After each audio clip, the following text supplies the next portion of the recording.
Aujourd'hui, ta posture du mois, c'est Navasana ou quand on dit le demi-bateau, c'est Ardha Navasana.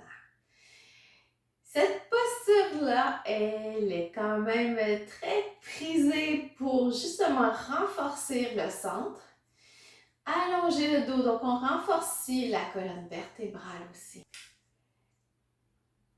Et en plus, on va travailler les fléchisseurs de la hanche.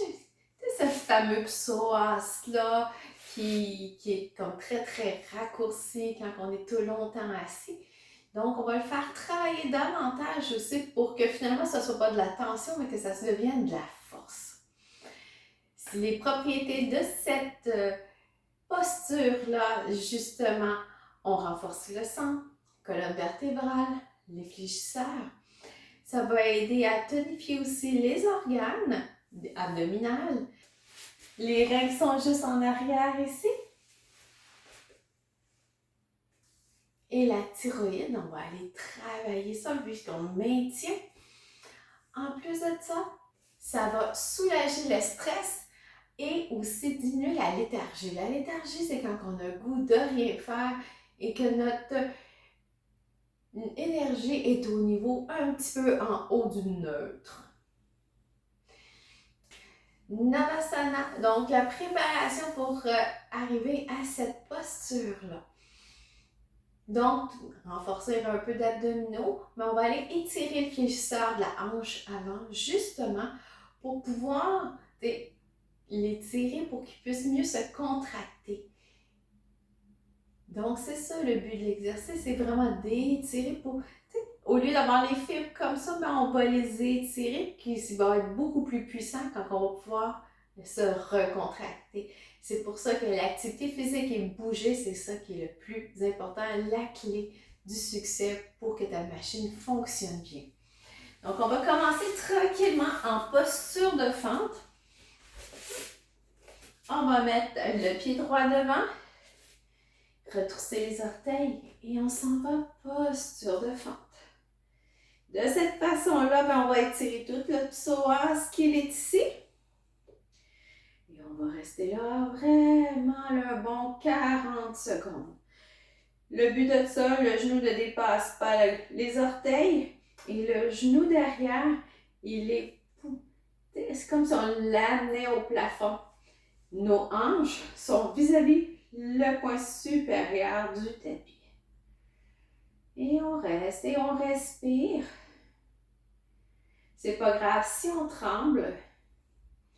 On est en train de défaire quelques tensions ou adhérences. Et notre corps réagit à ça, puis c'est correct. Respire dans cette posture. Et encore 10 secondes. Donc, descends bien pour réétirer.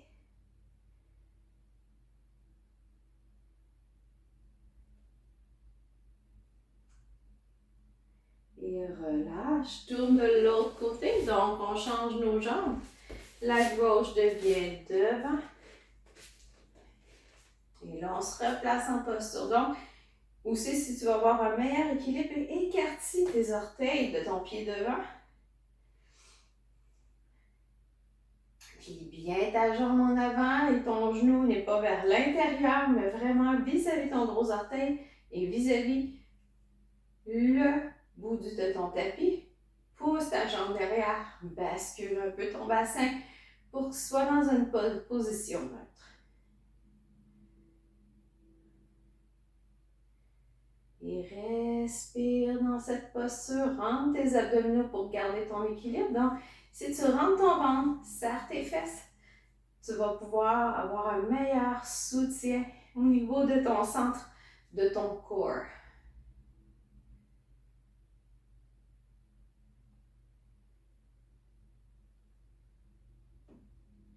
Encore 10 secondes.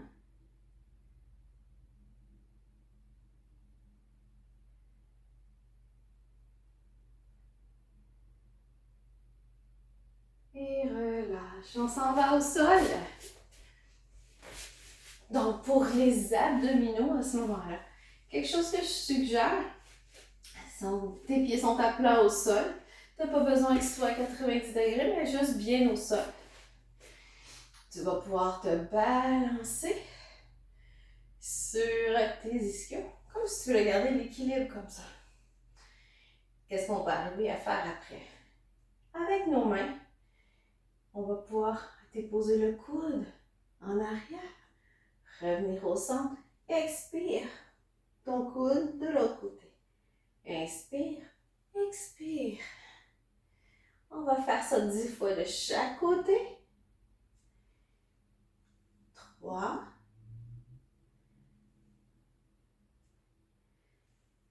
4, 5. Donc, descends ton dos, mais ton dos reste droit. 6, 7. Tourne ton thorax comme il faut. 8, 9 et 10. Et reviens. Donc, pour ta posture, il y a plusieurs variations. La première variation, c'est que tu descends sur tes ischions, tu gardes le dos droit et tu gardes juste le bout des orteils, juste par sécurité. Et là, tu peux rester de cette façon-là. Ton dos est droit, donc tu ouvres ta poitrine vers le plafond et tu restes. Donc, c'est la première variation. Donc, mes abdominaux sont contractés, mais tu gardes ton ventre qui est mou pareil, parce que c'est en bas que ça tire ici. Deuxième variation, c'est que tu peux te tenir en arrière des jambes, bascule, garde ton dos droit et tu te maintiens de cette façon-là. Donc, tu bascules jusqu'à ton point d'équilibre sur les deux os de tes fesses et tu restes. L'autre variation, c'est que tu lâches tes mains. Donc, tes mains peuvent être par en avant, peuvent être vers le ciel, tant que tu gardes ton dos droit et tu ouvres ta poitrine vers le haut. Et l'autre variation, si tu es capable, on peut prendre aussi une sangle.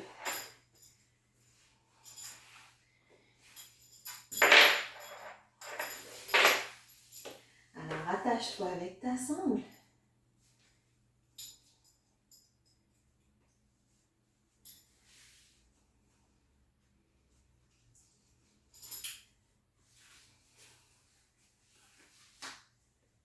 Alors, attache-toi à ta sangle et tu peux te maintenir de cette façon-là. Ça va juste te donner, empêcher d'aller plus bas. Et pour terminer, pour ceux qui sont plus avancés, on part d'ici, on bascule. On met les jambes comme ça, lève, on garde par étapes. Et là, on peut rester de cette façon-là, ouvrir le cœur, serrer vraiment ton nombril, ton bas de ventre, vraiment vers ta colonne et tu restes de cette façon-là. Donc, c'est ça qui était pour Ardha Navasana, la posture du bateau. Pour tout renforcer ici, puis quand on a un corps qui est fort, on allège les douleurs au dos et on stimule aussi la digestion. Alors, pratique-toi autant que tu veux et on se revoit sous peu